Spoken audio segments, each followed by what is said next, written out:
Hi there, I'm Dr. Christine Sterling. I'm a board certified OBGYN and a human who doesn't know how to keep her mouth shut.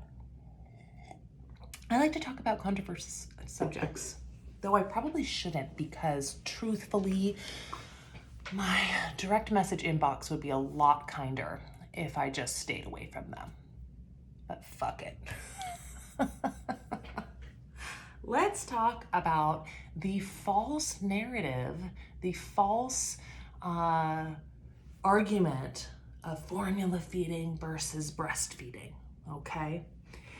You may have been led to believe that really formula and breast milk are mortal enemies, and you need to fall firmly in one camp or the other. So listen, here's where this all comes from. And you may know this story, but I'm going to tell it anyway. It wasn't too long ago, at least in the United States, that most people weren't breastfeeding and that formula was really the standard. And in fact, people thought formula was better than breast milk. So that's not the case. Formula is not better than breast milk in general. In some situations, yes.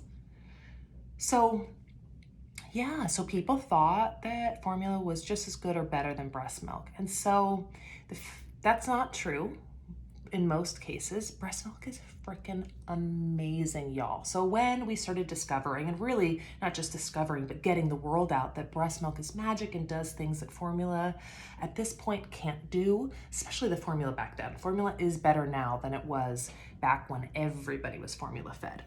But here's the deal. There needed to be some kind of PR campaign to get out the word that breast milk is really incredible. You shouldn't be not breastfeeding because you think that formula is better for your baby.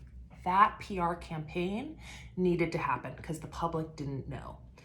Okay, so fast forward to 2021. Most, not all, most humans in the United States and Canada and other countries that I have some working knowledge of, most of us are aware that breast milk is really, really cool stuff.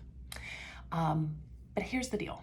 You do not have to vilify formula in order to talk about how magic breast milk is. You don't. You can just say breast milk is really cool stuff, and everybody's gonna believe you. It's got some, it does amazing things. It's got some great benefits. But we don't have to act like formula is like the evil stepmother. It's not, okay? And when we place shame around formula, and when we say formula is awful and it's bad, and I'm not kidding you, I have had people tell me that lactation consultants have told them it's like putting shards of glass in your baby's mouth. Full stop. Not okay. When we do that, we don't help anybody. Shame doesn't help people breastfeed, okay? Just as we've discovered, shame doesn't help people lose weight, okay? So the shame, the vilification of formula, not beneficial. Here's what is beneficial: supporting new parents in their feeding journey. And also not making it is exclusive. Are there some benefits to exclusively breastfeeding? Sure. But let's not make it this all or nothing thing where parents are like, oh, if I can't exclusively breastfeed, I'm pushing. It's not working. It's so overwhelming. I just want to feed my baby. If doesn't work out exclusively, they just want to throw in the towel and say, fuck it, I'm done. This is what we're doing to people. People are getting messages, and I was one of them, from literally everywhere about how terrible formula is and how much better breast milk is, and you better breastfeed. This like breastfeeding mother goddess stereotype, it lives in all of our brains. We get these messages. Everybody's asking you, how's breastfeeding going? How's the baby, are you still breastfeeding? So much pressure and not enough support, not even close to enough support. And so much of the support we need is truly fundamental changes that need to happen to the workplace, to our culture. I mean, it doesn't help the fact that most of us have literally never seen anyone breastfeed until we do it ourselves.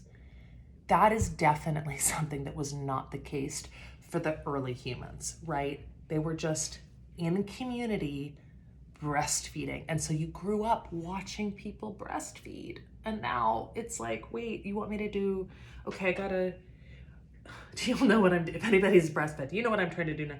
Okay, you gotta get the nipple into the nose. It's hard, y'all. And the pressure doesn't help when there's no support.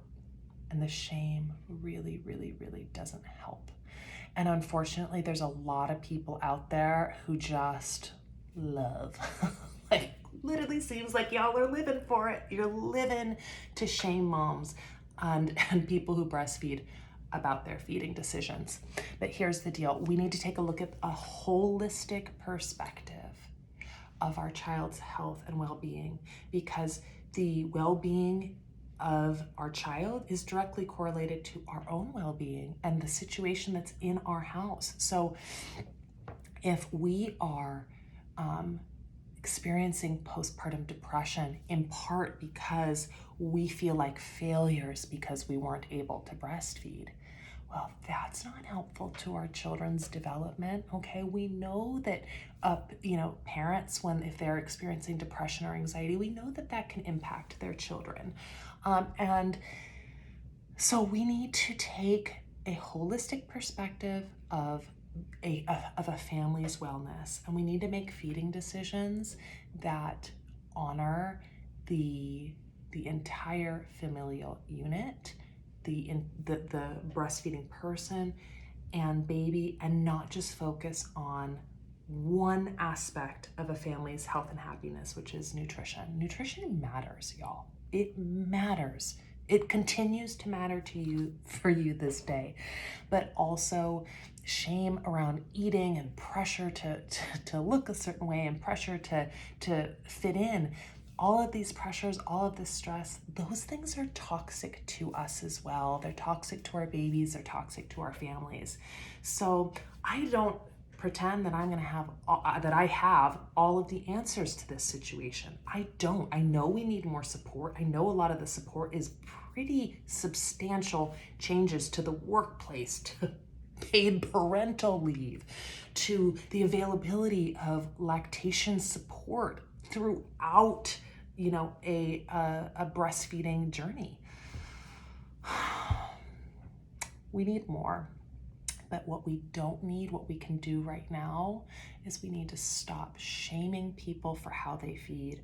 We need to stop shaming and vilifying formula, because it's not helping the situation. In fact, I think we're actually pushing people to this all or none. Well, if I can't exclusively breastfeed, I'm just going to throw in the towel completely. And that's not helpful. We can have a more nuanced view of what it is to have a quote-unquote successful breastfeeding journey. Just my thoughts. I think that the lactation consultants out there on social media right now are doing a really good job, some of y'all, of making people feel less pressure and less shame around breastfeeding and formula. But that's not always the case. So be careful who you consume your information and who you follow, because if you're feeling shamed for your decisions, that's not helpful, right? We can provide information to people, accurate information about the benefits of breast milk, while also not vilifying formula. It is possible.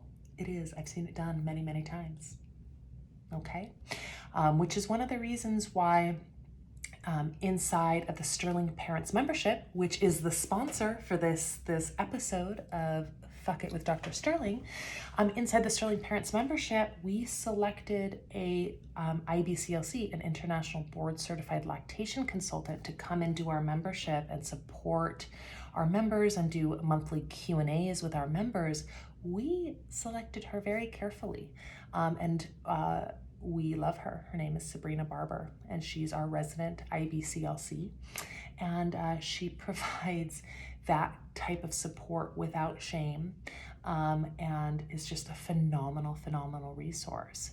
So if you are a parent and you are interested in getting more support around breastfeeding while also navigating parenting in general, because that's what we do inside of Sterling Parents, check us out at sterlingparents.com, and I will see you next week where we will be discussing another controversial topic. Can't wait to see you then.